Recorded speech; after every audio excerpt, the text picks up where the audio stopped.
মাননীয় স্পিকার, কিছুক্ষণ আগে আমাদের সর্বশ্রদ্ধেয় মাননীয় সাংসদ আন্দালিব রহমান পার্থ যখন বক্তব্য দিচ্ছিলেন, উনি যখন বললেন যে সংবিধান যারা ছুঁড়ে ফেলতে চায় তাদেরকে স্বাধীনতা বিরোধীর সাথে উনি অ্যালাইন করলেন, ট্যাগ করলেন মাননীয় স্পিকার। এবং তখন ট্রেজারি বেঞ্চের সম্মানিত মাননীয় মন্ত্রী যারা ছিলেন তারা সেটাকে টেবিল চাপড়িয়ে সেটাকে সমর্থন দিলেন। মাননীয় স্পিকার, গণতন্ত্রের জন্য যিনি আপোষহীন লড়াই করে গিয়েছেন বেগম জিয়া, উনি বলেছিলেন যেদিন জনতার সরকার প্রতিষ্ঠিত হবে, যেদিন এই পার্লামেন্ট জনতার সরকারের কাছে যাবে, এদিন এই সংবিধানকে ছুঁড়ে ফেলা হবে। ট্রেজারি বেঞ্চের যে মন্ত্রীরা ছিলেন তারা দীর্ঘদিন তাদের সারা জীবন তারা বেগম জিয়ার সাথে রাজনীতি করেছেন।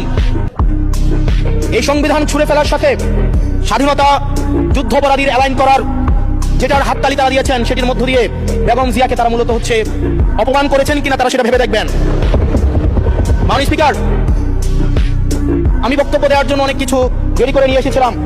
আমরা আইনমন্ত্রী বলেছেন রুশু করার জন্য, তারপরে হফ করার জন্য, মদিনা সনদ করার জন্য করেছিলাম, কিন্তু আন্দালিব রহমান পার্থ সাহেব যে বক্তব্য দিয়েছেন, আমরা ক্লাস 8-9 যে ডিবেট করতাম সেটি রিভার্টাল দিলে 20 মিনিট সময় লাগবে। মাননীয় স্পিকার, আমি ওনার বক্তব্যে রিভার্টাল দিচ্ছি।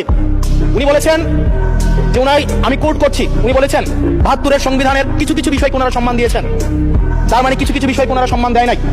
তার মানে এই অভ্যুত্থানের পরে এই সংবিধানের কিছু অংশ ওনারা মেনেছেন, কিছু অংশ ওনারা মানেন নাই। ওনারা কেবল ওই অংশটাই মেনেছেন যে অংশটা ওনাদের পক্ষে গিয়েছে, যে অংশটা ওনাদের বিপক্ষে গিয়েছে এই অংশটা ওনারা মানেন নাই। মাননীয় স্পিকার, এই ধরনের প্রকৃতি সম্পন্ন যারা আছে বাংলাদেশের পার্লামেন্ট যারা দেখছেন তারা সিদ্ধান্ত নেবেন, যারা কখনো কখনো কনফর্মিস্ট, যারা কখনো কখনো রিফর্মিস্ট, তারা মূলত অপরচুনিস্ট। এখন আমি সংবিধানের কিছু কিছু ধারা মানবো, কিছু কিছু ধারা মানবো না। আমি কখনো কখনো সাংবিধানিক, কখনো কখনো আমি অসাংবিধানিক। মাননীয় স্পিকার, যখন ডক্ট্রিন অফ নেসেসিটির প্রশ্ন আসে, মাননীয় স্পিকারের এক্সিস্টিং সংবিধান অনুযায়ী যখন 7A এবং 7B বলবৎ থাকে, সেই জায়গা থেকে আইনত করা মাননীয় স্বরাষ্ট্রমন্ত্রী উনি থাকলে ভালো হতো। ডক্ট্রিন অফ নেসেসিটি মাননীয় স্পিকার 48-3 অনুযায়ী রাষ্ট্রপতি সুপ্রিম কোর্টের মাধ্যমে একটা এই 106-এর অ্যাডভাইজরি একটা রুল আছে মাননীয় স্পিকার। এই অ্যাডভাইজরি রুলের মাধ্যমে সংবিধানের ফান্ডামেন্টাল কোনো বিষয় কম্প্রোমাইজ করা যায় না।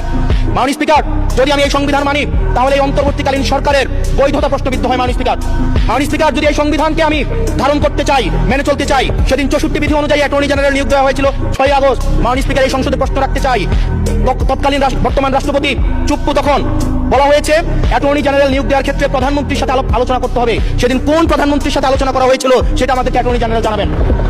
আমাদেরকে অ্যাটর্নি জেনারেল জানাবেন যেই হিয়ারিংটা হয়েছিল এই হিয়ারিং এ উনি উপস্থিত ছিলেন কিনা, তখনকার সময় যিনি প্রধান বিচারপতি ছিলেন ওবায়দুল হক, তিনি তখন কোথায় ছিলেন, সেই রায়ের কপিটা আমরা দেখতে চাই। মাননীয় স্পিকার, মাননীয় স্পিকার, আপনি যখন বেগম জিয়াকে 6 আগস্ট সর্বপ্রথম ছাত্র জনতা যখন